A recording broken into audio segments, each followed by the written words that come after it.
Hey everyone, welcome back to our home buying series for first-time home buyers. If you're new to the home buying process, I'm sharing some of the things we did, some of the mistakes we made, and some of the smart moves we made so that you might have a little easier bit of a time going through the process. We are going to talk today about the things that we did right when we bought our first house, which I'm currently in. If you've missed the previous videos, you can go back and see what we actually paid, all of our mortgage details, and everything about this particular house. I shared the actual paperwork, which some people have found really helpful. And then I've also talked about things that we did wrong when we bought our house. So if you've missed those videos, go down to the description box. There will be links to them, and I will also include them in cards in the video so you can click on those and catch up on the series. So today we're going to talk about what we did right, because we did some good stuff when we bought our house. We actually made a few smart moves, and today I want to share 3 smart moves that we made when we bought this particular house as our first house. So the first thing that we did right when we bought our house was that we picked a reasonable amount for our income, and we bought a house in that price range. We did not use what the mortgage company gave us as a pre-approval amount as our purchase price to look at homes. Instead, we picked a number that we were comfortable with, which was 1.5 times our income. So we were looking in the $150,000 range for houses.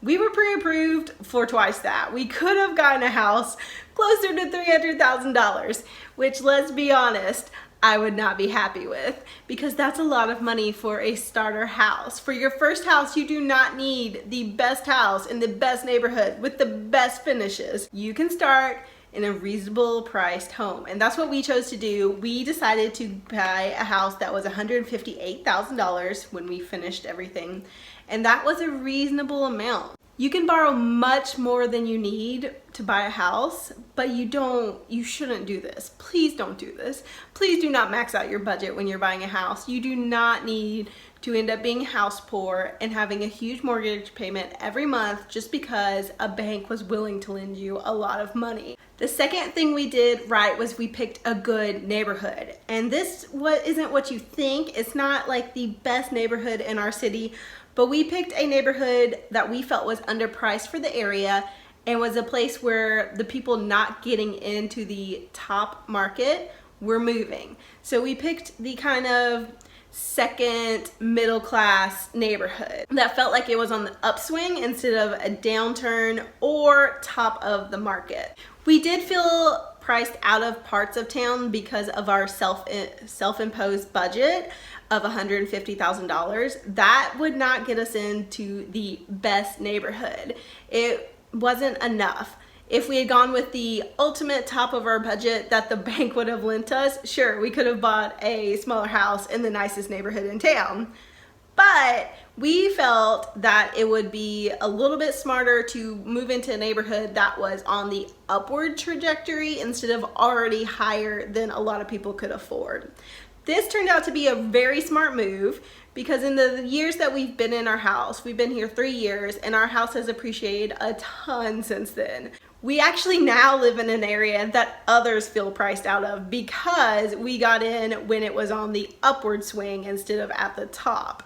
This is something that anyone can do. There are always neighborhoods moving up and down and influx in every city. So if you feel priced out of a certain area in your city that you really want to live in, look elsewhere. There's not one neighborhood that's amazing. There are a lot of great places in every city. And because we bought in an area that wasn't at the top and was moving up, we have had a ton of home appreciation. Our house could sell for maybe 50 grand more than when we bought it 3 years ago, which when I say it out loud is kind of crazy, but it's true. There are houses near us selling for that much now. We love our neighborhood, and we don't plan to move anytime in the near future, but knowing that we have that home equity just because we picked a good neighborhood is really a smart move that we made. The third thing we did doesn't have anything to do with the actual home purchase, but we did not plan to fully furnish our house when we moved in.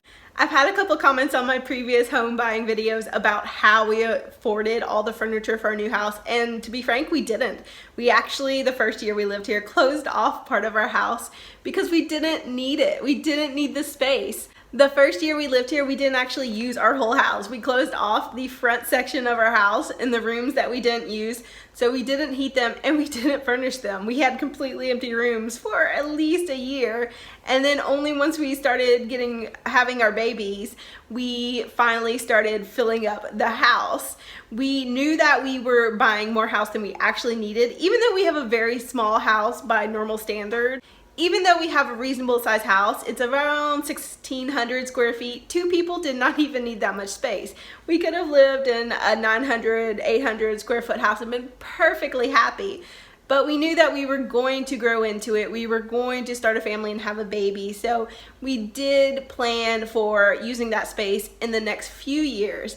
But the fact is, we didn't furnish rooms until we needed to. That saved a lot of money on utilities when we first moved in, and it also helped us budget once we were paying a mortgage instead of paying rent.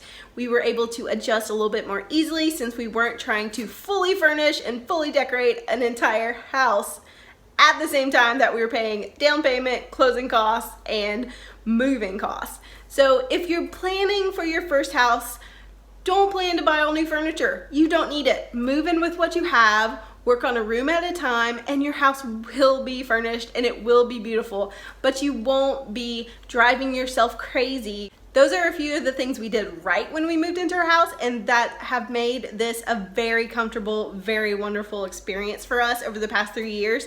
We feel like we did a really good job moving into the house that we got and into the neighborhood that we are in. It is a very popular place now, and a lot of people are moving here now, paying $30,000 and $40,000 more for similar size houses that we have, which is something that if you're in the market now, you might want to consider. That happens every few years. Places go up and some go down, so just get to know the neighborhoods in your area and figure out what works for you at the time that you're buying, because there's no right time to buy other than when you are ready to buy, and you have to make the smartest moves you can when you are ready. So those are my 3 smart moves that we made, and hopefully there's some little nuggets of information and help that you can use in your situation. I would love to know the smart moves that you made when you bought your first house, so that if anyone is watching, they can get your tips too. So leave those in the comments, and happy home buying. Thanks for watching.